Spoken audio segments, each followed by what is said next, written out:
अरे कांग्रेसियों, तुम्हारा स्वाधीनता आंदोलन से क्या लेना देना यारो। ह्यूम ने शुरू किया और कौन कौन कौन कौन अध्यक्ष रहे, और गांधी के आते ही अरविंद आउट, सुभाष बाबू आउट, भगत सिंह आउट, फलाने आउट, ढेकाने आउट, और सोनिया के बाद तो Nehru out, Indira Gandhi out, Gandhi out. और संघ क्या कर रहा है? संघ भगवा ध्वज का वाहक है।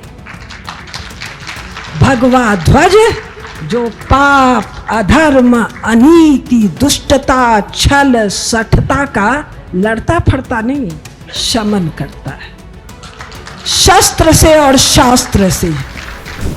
अभी संघ जैसा अद्भुत संगठन न भूतो न भविष्यति। भावुक हो रही हूँ। सामान्यतः मुझे बुद्धि की तीव्रता के लिए ही या तीखेपन के लिए ही जाना जाता है। आज मैंने जब पहले मंच पर आई थी किसी कार्य से, तो माँ से प्रार्थना की है कि धार की भोजशाला, ये वाग देवी का जो है, ये मेरे मरने के पहले तैयार हो जाए।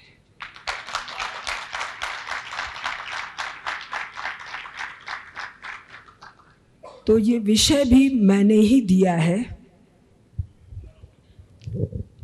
देखिए, वाग देवी कौन है? साक्षात जगदम्बा भगवती सरस्वती।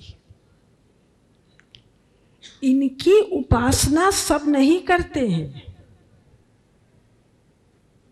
जिन लोगों से हम त्रस्त हैं, आतंकित हैं, बौद्धिक रूप से त्रस्त हैं, और जिनके झूठ का उत्तर देते देते थके हुए हैं, वे तो इनकी उपासना नहीं करते। यूरोप, कम्युनिस्ट, तो जो पूरा 100-150 सालों में जिस एकेडमिक्स को हम हैंडल करते हैं, वो एकेडमिक्स है, ध्यान से सुनिएगा, एजेंडा बेस्ड प्रोपेगेंडा। संपूर्ण यूरोप जब कहती हूं तो उसमें अमेरिका शामिल है, यूएसए, कनाडा, ऑस्ट्रेलिया, रूस, वो सब शामिल है। वो जो G7, G20 सब शामिल है। भारत के सारे विश्वविद्यालय शामिल हैं, यूजीसी शामिल है, ICSSR, ICHR, जितना भी शासन से वित्त पोषित और संरक्षित और नियंत्रित, ये सब यूरोप है। तो इसका काम है एजेंडा बेस्ड प्रोपेगेंडा। वाग देवी की साधना कतई नहीं। लेकिन इसका अर्थ ये नहीं है कि भरत भूमि में वाग देवी की साधना नहीं हो रही है। साक्षात काशाय वस्त्र धारण करके स्वामी जी बैठे हुए हैं, उनको प्रणाम। ये काशाय वस्त्र ही वाग देवी की साधना का ध्वजा है।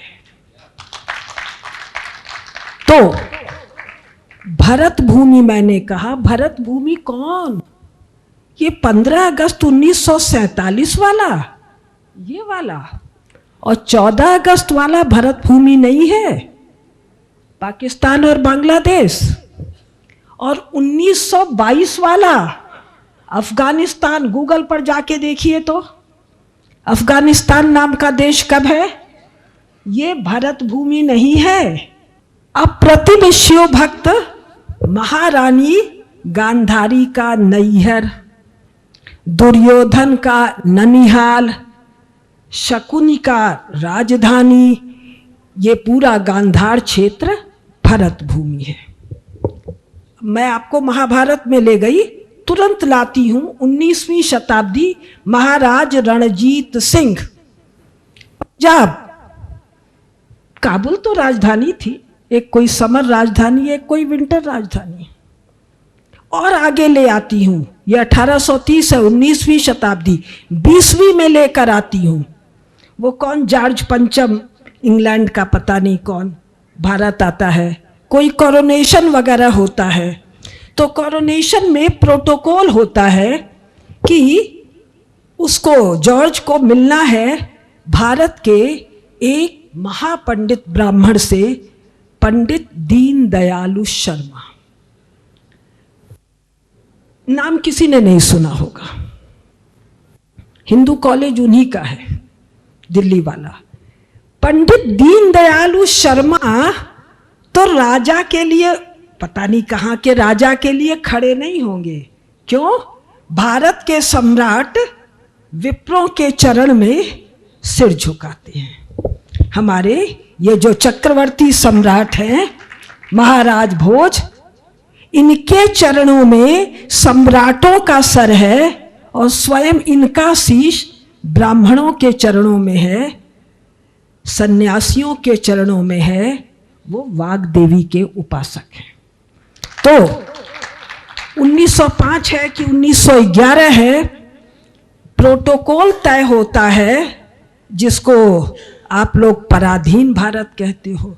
चुल्लू भर पानी ज्यादा है डूब मरने के लिए जो कहे कि भारत पराधीन है। चुल्लू भर पानी, ये जो विषय मैंने दिया है, वाग्देवी की साधना के आलोक में भारत का सत्य, ये 1911 की घटना है।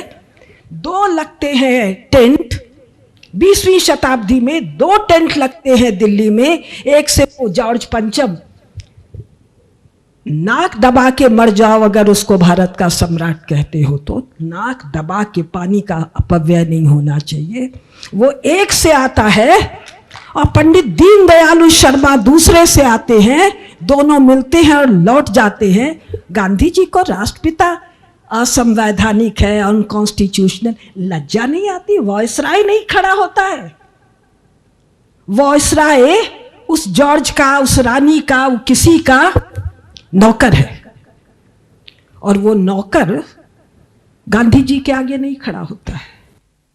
और उस वॉइसराय जब जाता है भारत के राजाओं को, जिसको पराधीन कहते, जीभ नहीं ल जाती है, तो उसको झुक के नमस्ते करना पड़ता है। ये तो 20वीं शताब्दी का सच है ना।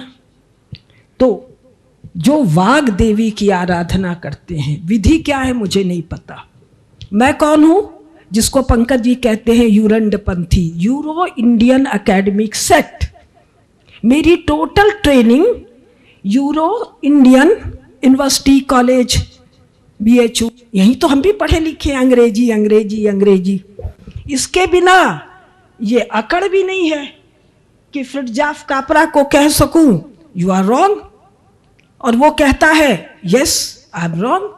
ताओ ऑफ फिजिक्स का लेखक, आज 1993 में जब मेरी उम्र 40 साल नहीं है, तो वाग्देवी की आराधना इस यूरंडपंथी स्कॉलर ने अपनी माँ से सीखी।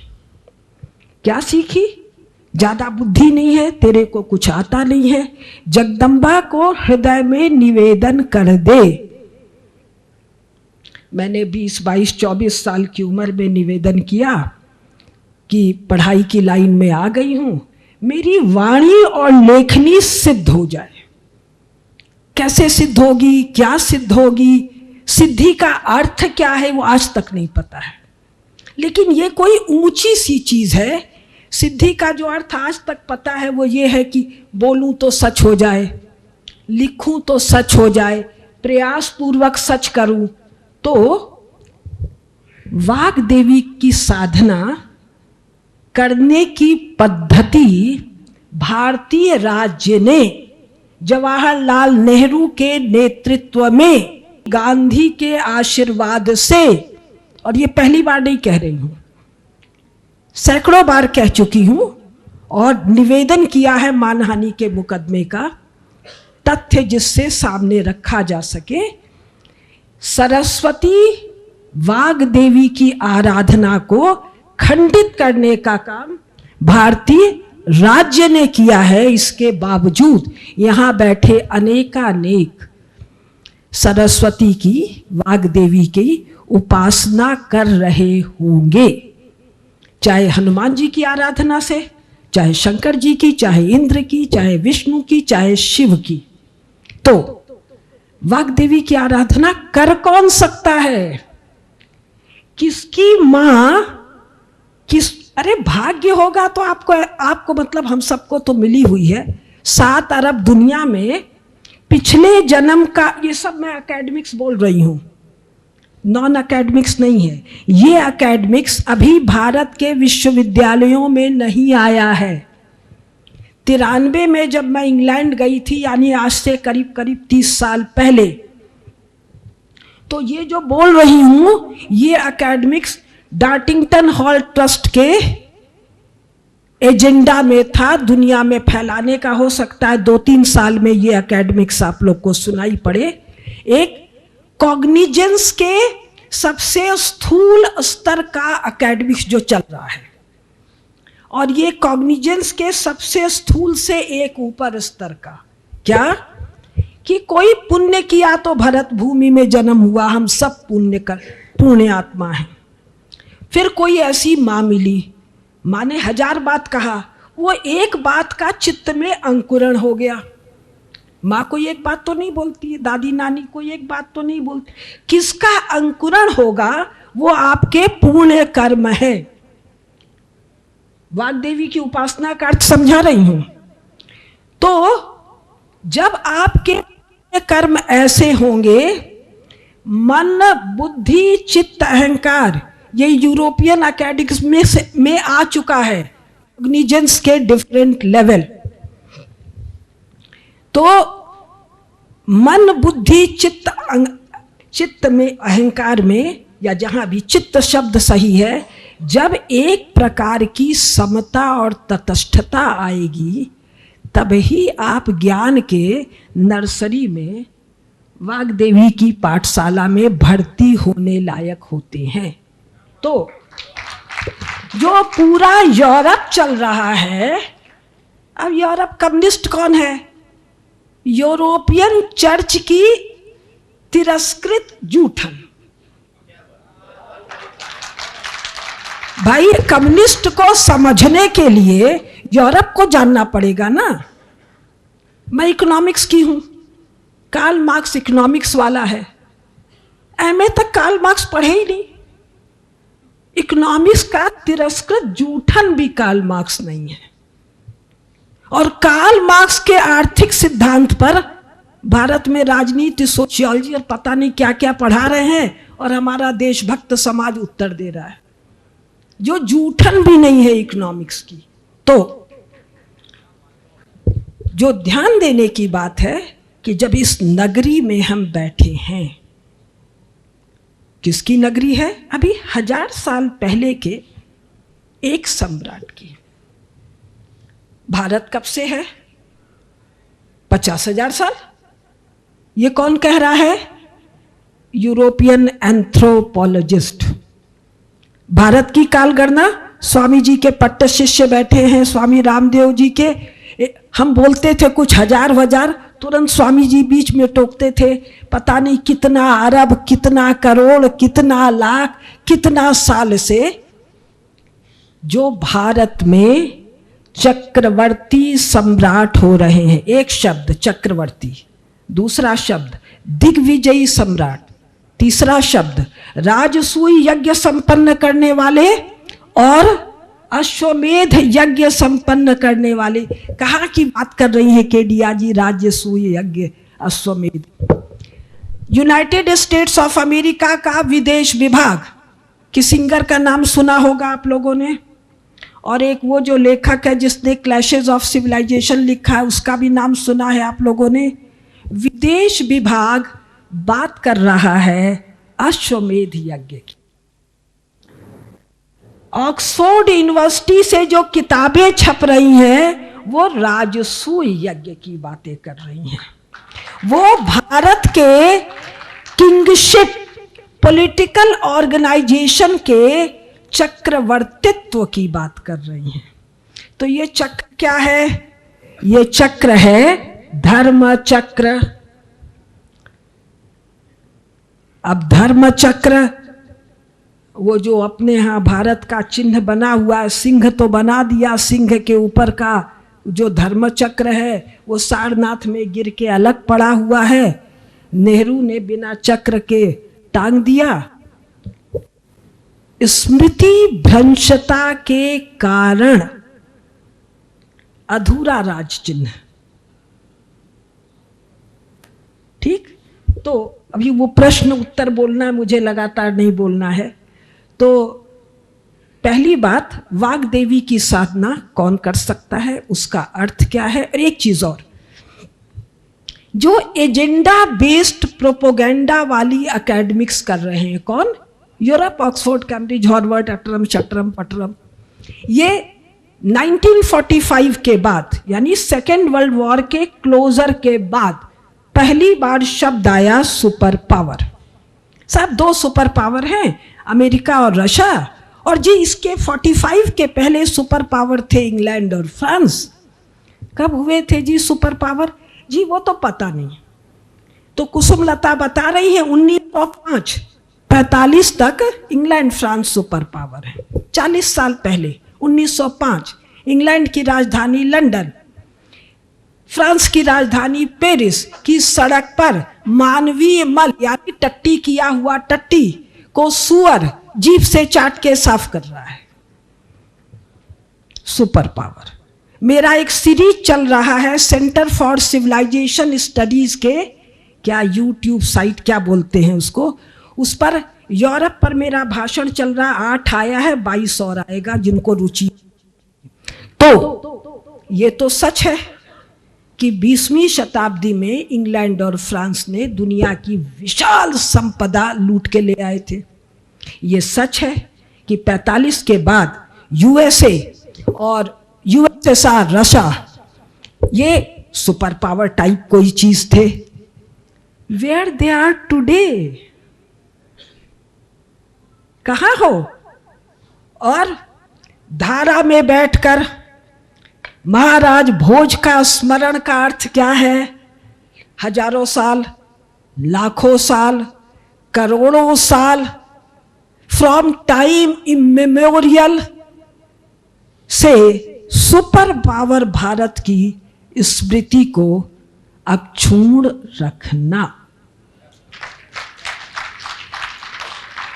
आज का विषय आनंद आया कि बच्ची कल से परेशान है, ये विषय क्या है, मैं बोलूं क्या, मैं प्रश्न क्या पूछूं। मैंने कहा आनंदित होगी। अब पूछ बेटा। दीदी, आपने अभी बात की थी कि जो आराधना है वाग्देवी की या साधना है, उसको खंडित विखंडित करने में भारतीय राज्यों का ही हाथ है, वो किस प्रकार है? भारतीय राज्यों का नहीं, 1947 के बाद जिन्होंने राज्य सत्ता को पूर्वक अपहरण किया, ये शब्द किस आधार पर बोल रही हूं? सुप्रीम कोर्ट में मुकदमा चल जाए या डिस्ट्रिक्ट कोर्ट में, अंतर्राष्ट्रीय कानूनों के आधार पर। कौन सा अंतर्राष्ट्रीय कानून? जो वही सब इंग्लैंड, रूस, फ्रांस वाले सब बनाते हैं। कब बनाए? Post 18th century. कोडिफिकेशन कब हुआ? 20th century. तो मैंने जो कहा इस पर ध्यान देना होगा। 1947 के बाद नेहरू, गांधी एंड कंपनी ने जिस राज्य सत्ता का छल पूर्वक अपहरण किया। और इसी से रिलेटेड एक बात, आजकल हम बड़ा नहीं कभी कभी पढ़ते हैं कि साहब संघ राष्ट्रीय स्वाधीनता आंदोलन में नहीं है और कांग्रेस। अरे कांग्रेसियों, तुम्हारा स्वाधीनता आंदोलन से क्या लेना देना यारो? ह्यूम ने शुरू किया और कौन कौन अध्यक्ष रहे, और गांधी के आते ही अरविंद आउट, सुभाष बाबू आउट, भगत सिंह आउट, फलाने आउट, ढेकाने आउट, और सोनिया के बाद तो Nehru out, Indira Gandhi out, Gandhi out. आप लोग को जवाब ही नहीं सूझता है। अब एक दिन मेरा निवेदन है आयोजकों से, मेरे को बैठा लो 4-6 घंटे जैसे मैं गोवा में बैठती हूँ, और 150 नरेटिव लिखवा लो हमसे, तथ्यों की जानकारी। और संघ क्या कर रहा है? संघ भगवा ध्वज का वाहक है। भगवा ध्वज जो पाप, अधर्म, अनीति, दुष्टता, छल, सठता का लड़ता फड़ता नहीं है, शमन करता है। शस्त्र से और शास्त्र से। भारतीय इतिहास और यूरोपियन इतिहास की दृष्टि में क्या भेद है? इतिहास शब्द का बोध भी यूरोप को नहीं है। और जब मैं बोलूं तो मान लो यूरो इंडियन सेक्ट की अथॉरिटी बोल रही है, मान लो, ठीक। जिसको यूरोप अमेरिका अथॉरिटी माने उसको तो आप लोग मानना ही पड़ेगा, मजबूरी है।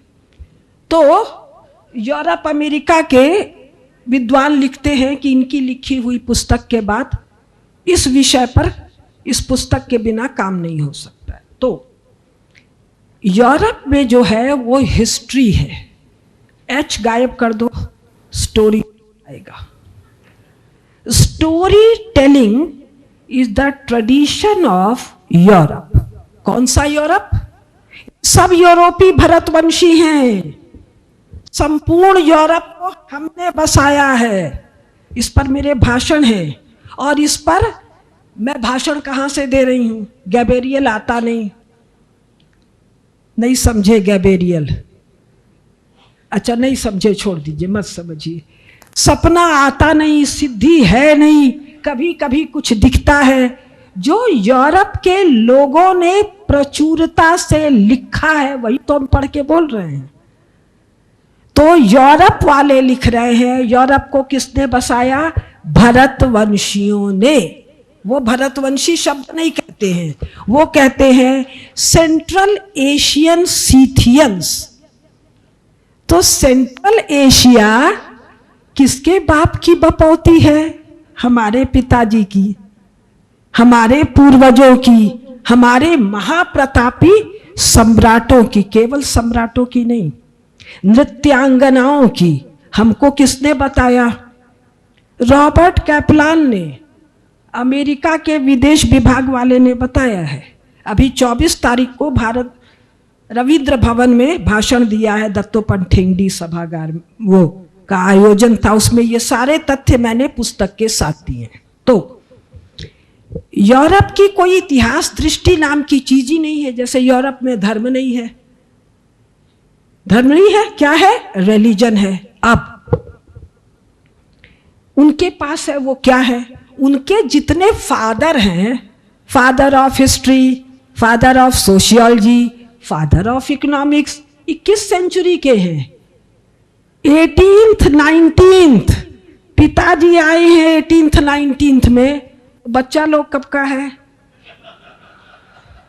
20वीं का है। अच्छा, मेरे को जब लोग भारत का विषय देते हैं तो मैं गुस्सा हो जाती, क्योंकि मैं नहीं जानती। यूरोप का विषय दो, उनका धज्जी धज्जी जानती हूँ, लेकिन जो थोड़ा सा जानती हूँ माँ के साथ पढ़ पढ़ के, महाभारत आज से 5100 साल पहले। अभी यूट्यूब पर जम्बू टॉक पर, जम्बू टॉक मतलब जम्बू महाद्वीप से, जम्बू द्वीप, जो भी द्वीप से, मेरे महाभारत पर 30 भाषण आ चुके हैं, जो आज का विषय है 21वीं सदी की जियोपॉलिटिक्स। 70 भाषण और आएंगे, 100 भाषण आएंगे। तो महाभारत कह रहा है कि ये तो वेदव्यास जी कह रहे हैं ये तो इतिहास की पुस्तक है। वेदव्यास जी कौन है? महाभारत युद्ध के समकालीन, कंटेम्पररी। मैं बोल रही हूं, ये सब लोग सुन रहे हैं, वो रिकॉर्ड कर रहे हैं। तो वेदव्यास जी कौन है? हम सब लड़ मर रहे हैं, वो रिकॉर्ड कर रहे हैं, कंटेम्पररी। और वो क्या कह रहे हैं?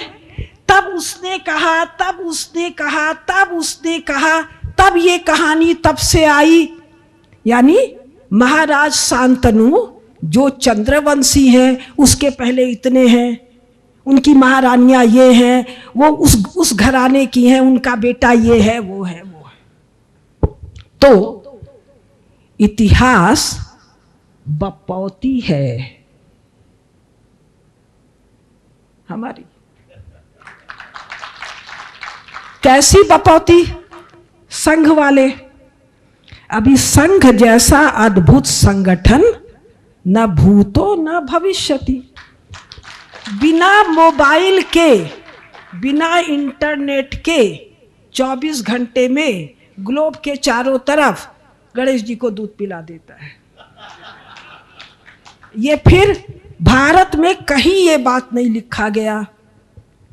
जाके अमेरिका, हम थोड़ा पढ़ते हैं वो सब, अमेरिका और रूस और मोसाद, इजराइल वाला, ये जो CIA KGB मोसाद है, इनकी रिपोर्ट है कि इन सबों ने बताया हिंदुओं का संगठन ऐसा है। तभी क्या बात हम बोलने जा रहे थे, उससे संघ पर डाइवर्ट हो गए हम। हाँ, ये इतिहास लेखन, अभी भोपाल में 2-3 साल पहले वंश लेखन, महाभारत मैंने बताया हिस्ट्री में, वंश लेखकों का एक सम्मेलन हुआ। ए भाई, राजा का, रानी का, नाग वंश, सूर्य वंश का नहीं, हमारे 100 पुस्तका लिख के आज भी रखा हुआ, आपके 100 पुस्तका, आपके 1000 पुस्तका, आपके 500 पुस्तका। ये भारत का इतिहास लेखन है। भारत, ध्यान दीजिए, जब सरस्वती के आलोक में साधना होती है, भारत दुनिया का सबसे बड़ा लिखाड़ समाज है। और क्या चला रखा है आप लोगों ने, हमारी तो जीवाचिक परंपरा है, हमारी तो जीवाचिक परंपरा है। और वो दुर्वासा मुनि, महाभारत तो पढ़ते हैं ना, दुर्वासा मुनि गए थे ना दुर्योधन के कहने पर वन में भोजन करने, तो क्या वर्णन है, सैकड़ों बैलगाड़ियों में उनकी पुस्तकें चल रही हैं। 3 करोड़ मैन्युस्क्रिप्ट आज के दिन विश्व में नंबर देकर भारत के हैं। आज के दिन जला दिया, गायब हो गया, पता नहीं क्या क्या हो गया। 3 करोड़ का हमको नहीं लगता है, हम बड़े पढ़ाकू अपने को मानते हैं, कई साल लगेगा वो 3 करोड़ का खाली नाम पढ़ने में, केवल नाम पढ़ने में। ठीक, तो इतिहास लेखन का एक, अब यूरोप की दृष्टि क्या है, जो मैंने कहा एजेंडा बेस्ड प्रोपेगेंडा। एक उदाहरण, चीन, ये मेरा आज का विषय। चीन बहुत विशाल है, बहुत महान है, बहुत सांस्कृतिक देश है, अलाने है, फलाने है, ढिकाने है, एक वेन सॉन्ग है, एक फाहियान है। अरे दुई ठोका जब नाम ले ही लिए वेन सॉन्ग फाहियान का, पतला पतला छोटा छोटा किताब है, किसने छापा? चीन की सरकार ने नहीं, चीन पर जिसने निरंकुश बर्बर पैशाचिक कब्जा कर लिया है उन कम्युनिस्टों ने छापा। 1949 के बाद 1951 में वेनसोंग की छपी है, फाहियान के भी आसपास। उसमें पहले ही, माने यहीं पर पुस्तक शुरू होने के पहले ही यहाँ पर नक्शा दिया हुआ है और उसके बाद नरेटिव है। नक्शा क्या है? वेनसोंग और फाहियान जा रहे हैं, यहाँ से गए, यहाँ से गए, तो चीन की सीमा, अरे 7वीं शताब्दी में चीन की सीमा वो है भैया। अब 7वीं शताब्दी छोड़ दीजिए, नेशनल जियोग्राफिक चैनल देखा है आप लोगों ने? उसने चीन का एटलस छापा है, तो कहता है जी क्रैडल चाइना और कोर चाइना। अब देश भी कोई बच्चा बच्चा होता है क्या? राष्ट्र और देश चिन्मय सत्ताएं हैं। भारत माता का विभाजन मियाँ, मुल्ला, गांधी, नेहरू कर ले, मेरा विभाजन वो चींटी कर ले, वो तो चिन्मय है। भारत माता जगदम्बा है, सिंह वाहिनी है। अरे विभाजन हो गया, विभाजन हो गया, राष्ट्र का विभाजन हो गया, देश का विभाजन हो गया। अरे राज्यों का ऑर्गेनाइजेशन और रीऑर्गेनाइजेशन होता है। 1947 में खड़ा होके एक संघी भाजपाई नहीं बोलता है। 1947 में कांग्रेस वर्किंग कमेटी के एक मत से प्रस्ताव से भारत में पाकिस्तान और ईस्ट पाकिस्तान नाम से एनिमी स्टेट खड़ा किया गया। ये तो तथ्य है ना, 14 अगस्त का या 13 अगस्त का या जुलाई का या मई का या अप्रैल का, इसको बोलने में भी जीभ टेढ़ी हो रही है। क्यों हो रही है?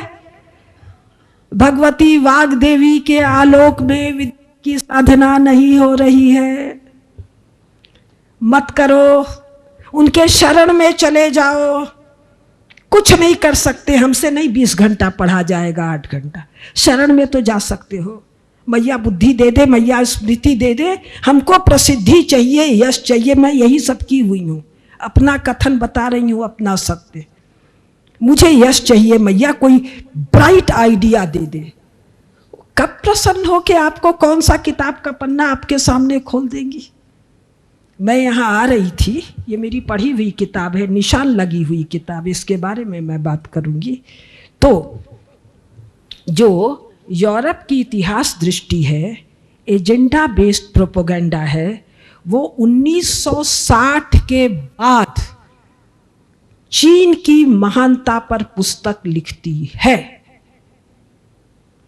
जो लिखती है, भारत उभर रहा है, भारत के गले में कांग्रेस रूपी फंदा, नेहरू रूपी फंदा, गांधी रूपी फंदा काम नहीं कर रहा है।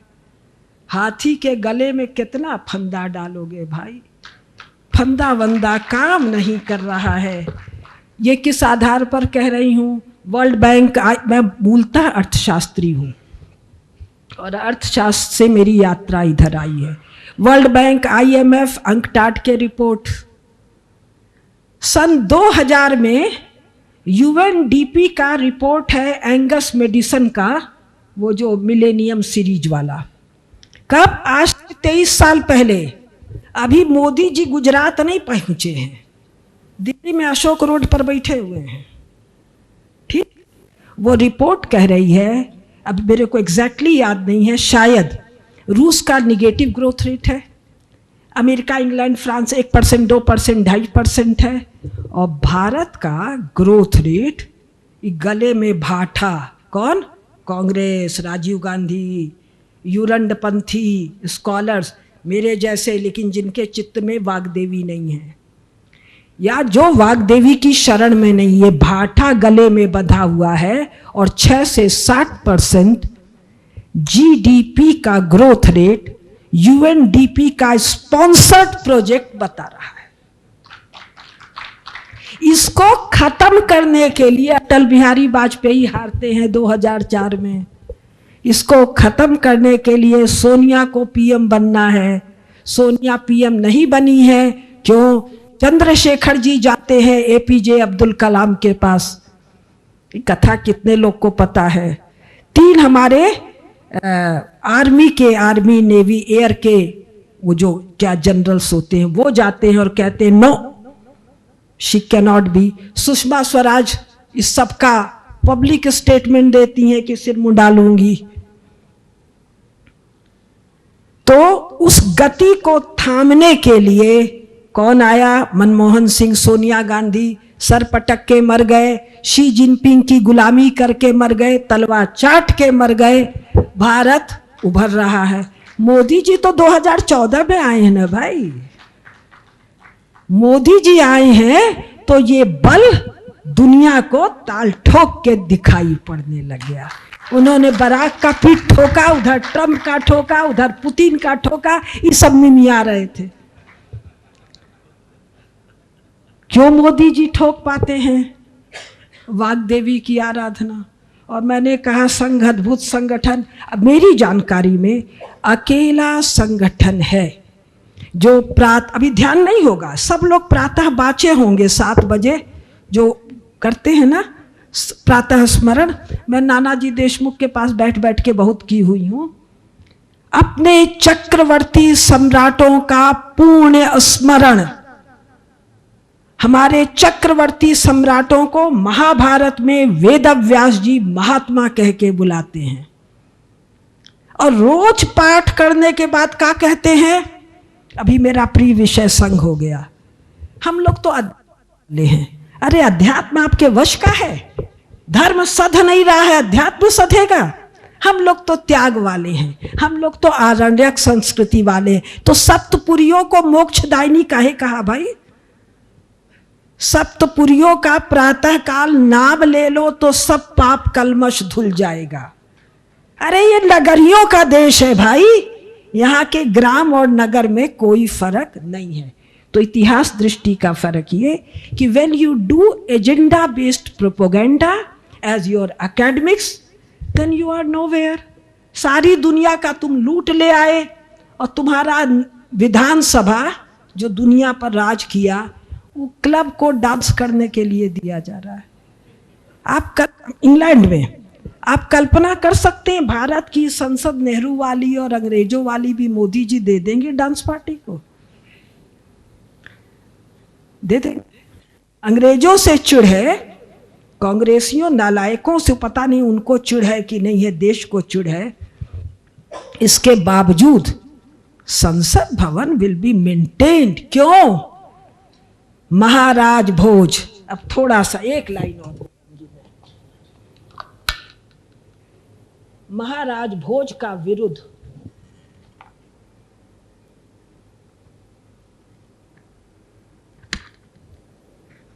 पढ़ के आनंद हो जाता है। महाराजाधिराज परमेश्वर त्रिभुवन नारायण मालव मंडन मालव चक्रवर्ती अवंती नायक निर्वाण नारायण लोक नारायण विदर्भराज अहिराज अहिंद्र अभिनवार्जुन रण रंग मल सरस्वती कंठाभरण, ये भी उनका उपाधि है। राज मृगांग राज मार्तंड। मैंने तो बहुत पढ़ा है, आपने नहीं पढ़ा हो तो किसी पढ़वैया से पूछिएगा, दुनिया में किसी राजा का ऐसा उपाधि सुना है? और ये कौन से हमारे सम्राट हैं? From time immemorial. कल वाले हैं ना, ये विमान में नहीं उड़ रहे हैं, ये ब्रह्मास्त्र दिव्यास्त्र धारण नहीं कर रहे हैं। तो जो ब्रह्मास्त्र और दिव्यास्त्र वाले हमारे सम्राट थे वो कैसे थे भाई?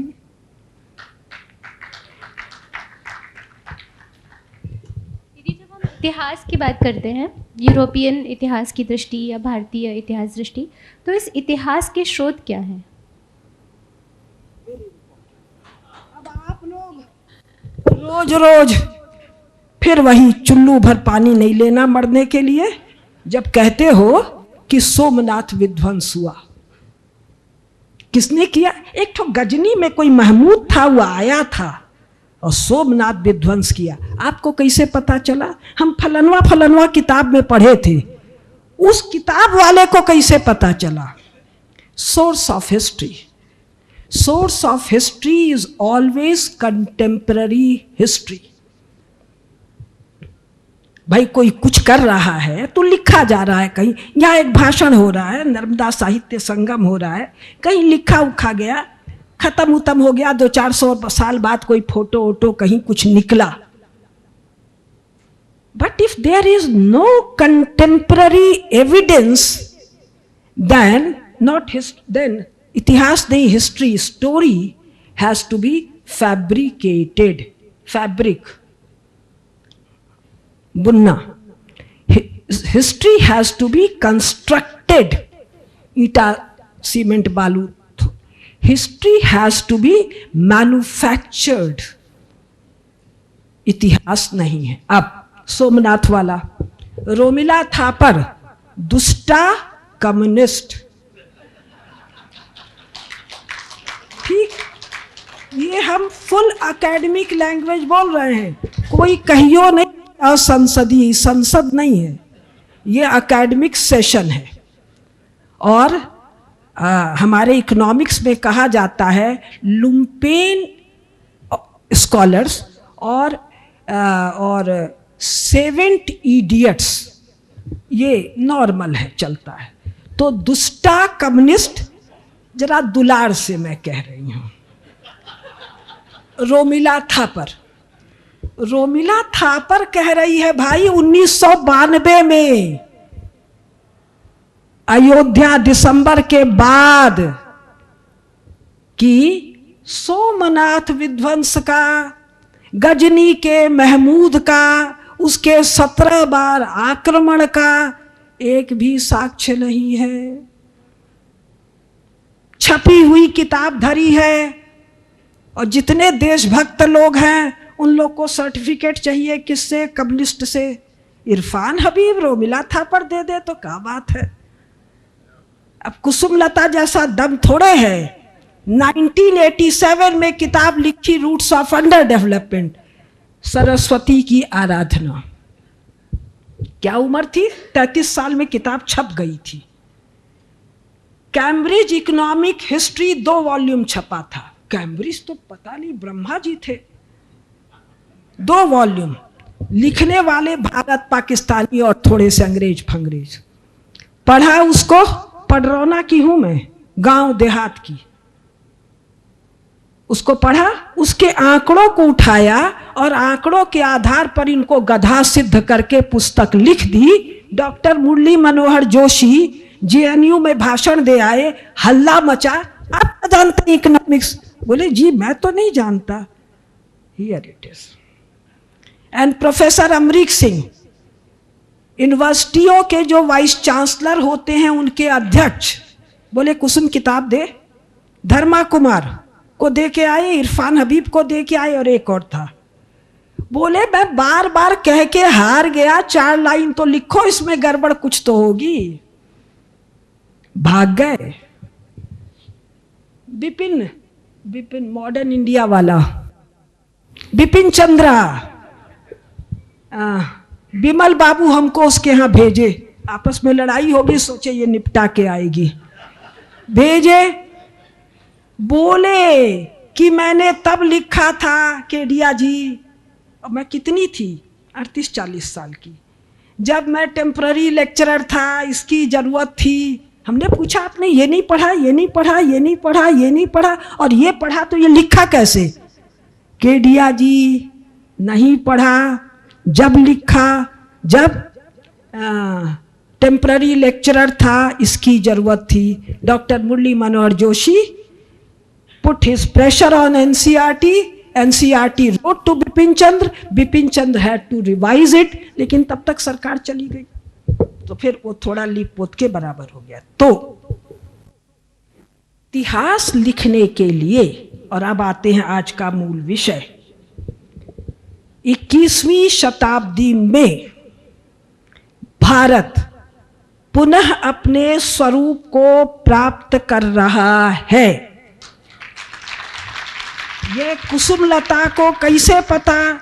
वही हार्वर्ड, वही कैम्ब्रिज, वही ऑक्सफोर्ड को पढ़ पढ़ के, और साथ में पिछले जन्म के पुण्य से मुझे संग मिला है रामेश्वर मिश्र पंकज जी का, जिनको राम स्वरूप जी ने कहा कि ऋषि हैं, तो वो मुझे सिखाए मूल पढ़ो, मूल पढ़ो। हम बोलते थे इतना मूल नहीं पढ़ेंगे, आप बता दीजिए हम जो पूछ रहे हैं उतना। नहीं, मूल पढ़ो।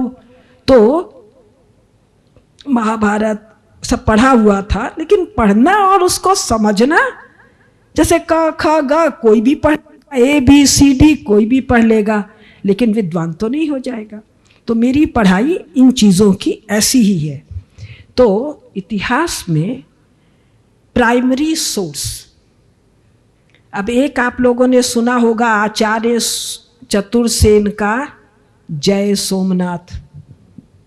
अब उसकी उपाधि मुझसे सुनिए, दुष्ट। साहित्यकार लोग बैठे हैं, निकृष्ट, पापी। प्रमाण उसका अपना लिखा हुआ वचन। हर पुस्तक में प्रीफेस लिखा जाता है, आमुख, प्रस्तावना टाइप की, मैंने ऐसा किया, वैसा किया, ये किया, वो किया। जय सोमनाथ में प्रीफेस को वो लिखता है परिशिष्ट में जाकर। बहुत लोगों ने जय सोमनाथ पढ़ी होगी, परिशिष्ट नहीं पढ़ा होगा।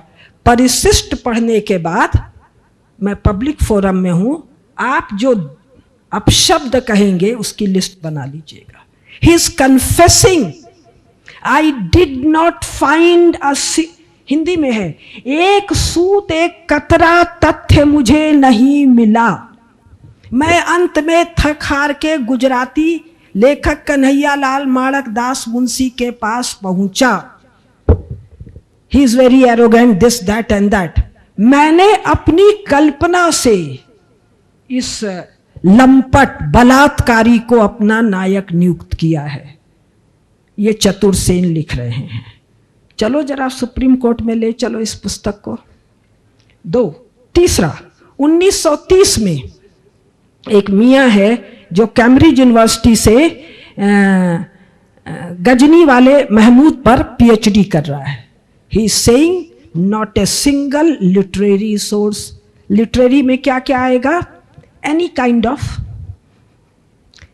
नॉट ए सिंगल कंटेम्पररी गाना, किंवदंती, कहावत, दोहा, जैसे कहाँ राजा भोज, कहाँ गंगू तेली, चलता है ना, मुहावरा, कथा, not a single numismatic source, सिक्का फिक्का, not a single architectural source.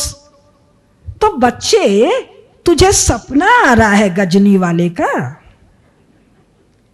फिर नेशनल बुक ट्रस्ट, मैंने एक भाषण दिया रविशंकर जी के यहाँ दिल्ली में, नहीं भारतीय धरोहर में, तो हर जगह पढ़ते हैं कि अल बरूनी ने, खास करके चतुर सेन ने, अल बरूनी ने लिखा है, Al Biruni was philosopher friend and guide. मैंने पूरी अल बरूनी हरिद्वार पतंजलि योगपीठ में 2017 की मई में पढ़ डाला। Not a single line about विध्वंस of Somnath, not a single विध्वंस of any temple, not a single line कोई महमूद का भारत पर आक्रमण। तो सरस्वती की जब साधना करेंगे तो ओरिजिनल सोर्स पर जाएंगे। मैं सबसे निवेदन करूंगी, रोमिला थापर वाला मंगा लो, उसने इतना मजेदार लिखा है कि कैसे 19वीं 20वीं शताब्दी में ये कथा रची गई। पेट पकड़ पकड़ के आप लोग हंसेंगे अगर अंग्रेजी पर कमांड हुआ तो। रोमिला थापर का सोमनाथ, ये पुस्तक आप लोग मंगा लीजिए। तो सोर्सेज ऑफ हिस्ट्री, भारत कभी पराधीन नहीं था।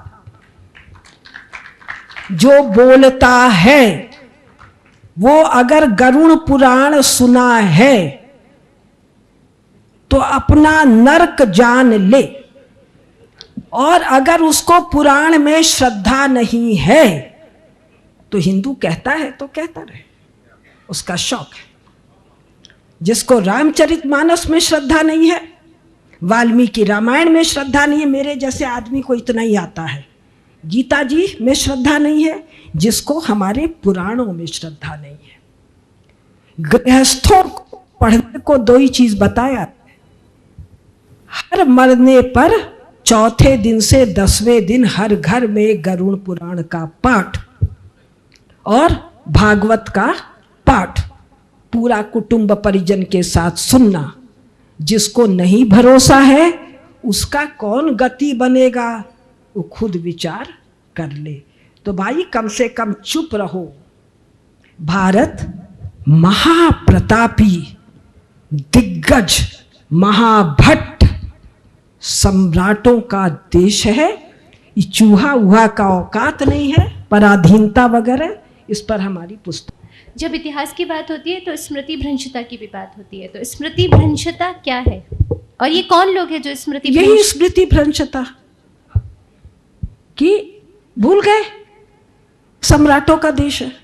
रोज सवेरे संघ में पाठ, संघ मतलब कम से कम पिछले 70 80 90 95 साल हुआ जब भी वो लिखा गया होगा, 70 साल में कितने लोगों ने पाठ किया होगा? अंदाजन 2 4 5 करोड़ लोगों ने।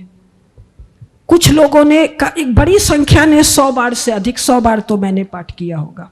कभी कभी संघ कार्यालय जाती हूँ या संघ के बीच में। इसके बावजूद क्या कहते हैं? अध्यात्म का देश है। अरे अध्यात्म तुम्हारी औकात है, धर्म का पालन करो। अध्यात्म ऊंची सीढ़ी है, पहली सीढ़ी तो चढ़ो। भ्रंश, क्यों भ्रंश? अंग्रेजों ने अभी 100 साल पहले कुछ कुछ शुरू किया, जवाहरलाल नेहरू ने देश पर थोप दिया। किंतु ये स्मृति भ्रंशता किसकी है? भारत देश के पॉलिसी मेकर, डिसीजन मेकर और ओपिनियन मेकर की। भारत के शेष विराट लोगों में स्मृति अक्षुण्ण है।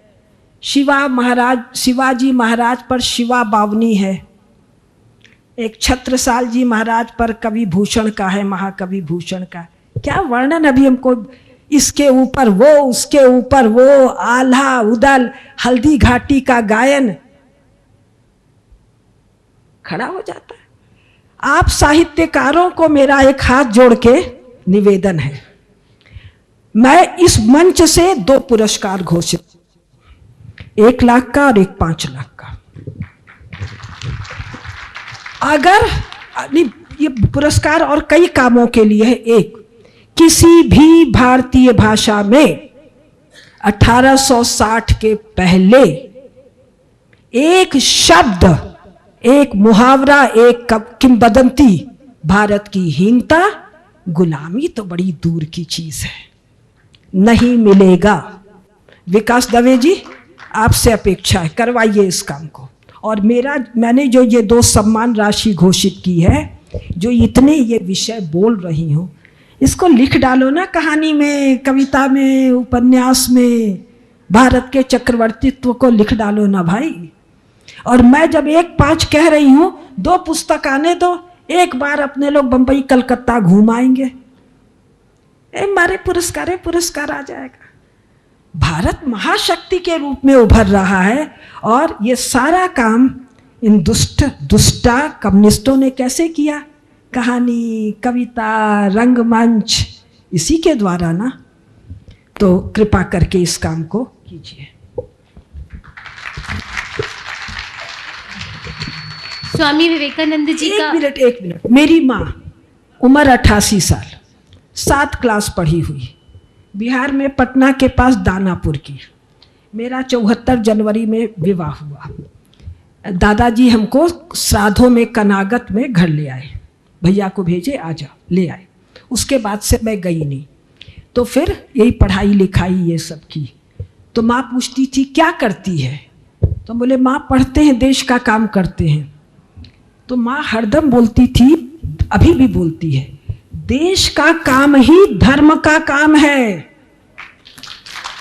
मेरी माँ को पता है, मैं साधु संत कहीं गई आई नहीं, माँ कहीं नहीं ले गई मेरे को पढ़ लिख। फिर अचानक पहुंची स्वामी रामदेव जी के यहाँ, उनसे बहुत क्लोज हो गया, बड़ी बहन मानते। माँ बोलती है छोड़िए मत, स्वभाव से जानती गुस्सैले, कोई बात पर तिनक बिदक के छोड़ देगी, छोड़िए मत, वो भारत माता की सेवा कर रहे हैं। भारत माता की सेवा करना ही धर्म है। स्मृति भ्रंशता भारत के जनमानस में नहीं है। कहाँ है? केवल 3 जगह है, उसमें हम सब लोग हैं अपने अपने ढंग से। स्वामी विवेकानंद जी का कथन है कि जब हम कर्तव्य और अधिकारों की बात करते हैं तो ये हमारी भारतीय दृष्टि नहीं है, ये यूरोपियन दृष्टि है। भारत में तो सिर्फ धर्म की बात की जाती है। तो अंत में मैं यही कहूँगी कि भारत यशस्वी था, यशस्वी है और यशस्वी रहेगा। भारत माता की जय। दीदी का बहुत बहुत धन्यवाद।